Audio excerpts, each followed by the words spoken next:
विधान परिषद निवडणुकीत शरद पवार यांच्या राष्ट्रवादीने पाठिंबा दिलेले शेकापचे उमेदवार जयंत पाटील यांचा पराभव झाला। त्यामागे उद्धव ठाकरेंची नाराजी असल्याची चर्चा आहे। लोकसभा निवडणुकीत रायगड मावळमध्ये ठाकरे गटाला जयंत पाटलांची मदत मिळाली नसल्याने त्याचा वचपा या निवडणुकीत काढल्याची चर्चा सुरू झाली आहे। पाहूया त्या संदर्भातला एक खास रिपोर्ट। रायगडचा वचपा ठाकरेंनी काढला।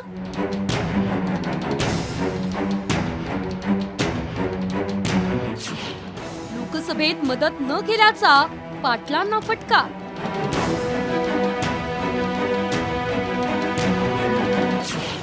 जयंत पाटलांच्या पराभवानं शेकापचा शेवट।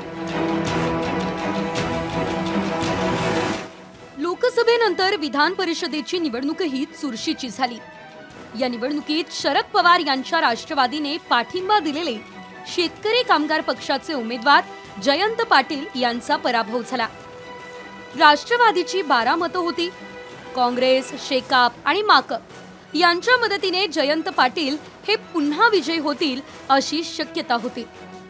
मात्र जयंत पाटील यांना 12 मतं मिळाली।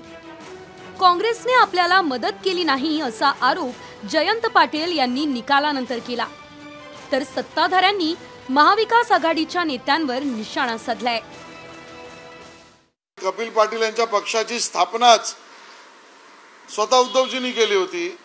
त्या कपिल पाटलांनाही संपवण्याचा प्रयत्न केला आणि आता शेतकऱ्यांचे नेते आणि खऱ्या अर्थाने जाण असलेला आमचा एक महाराष्ट्रातला नेता जयंत पाटील शेकापचे यांना पाडण्यामागे सुद्धा उद्धवजींच्या पक्षाचा हात आहे।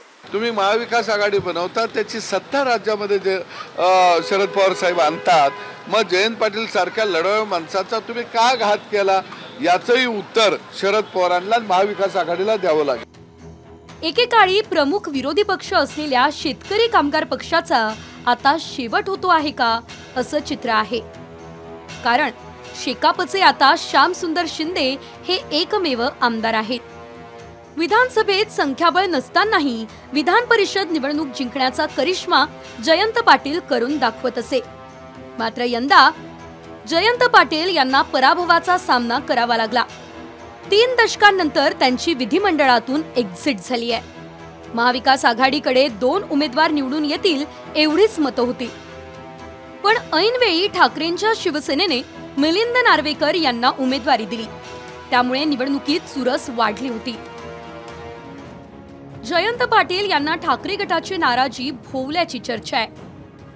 कारण कोकण पट्ट्यातील रायगड आणि मावळ मतदारसंघात शेकापची अर्थातच जयंत पाटील यांची ताकद आहे। लोकसभेला शिवसेनेच्या ठाकरे गटाच्या उमेदवारांना जयंत पाटलांकडून अपेक्षित अशी मदत मिळाली नाही।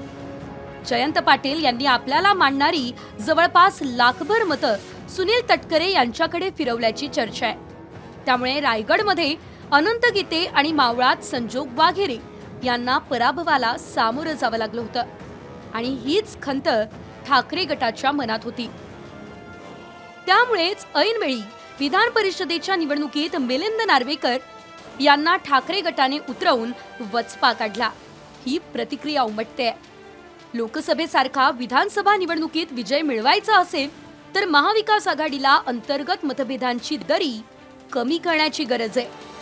ब्युरो रिपोर्ट, साम टीव्ही न्यूज।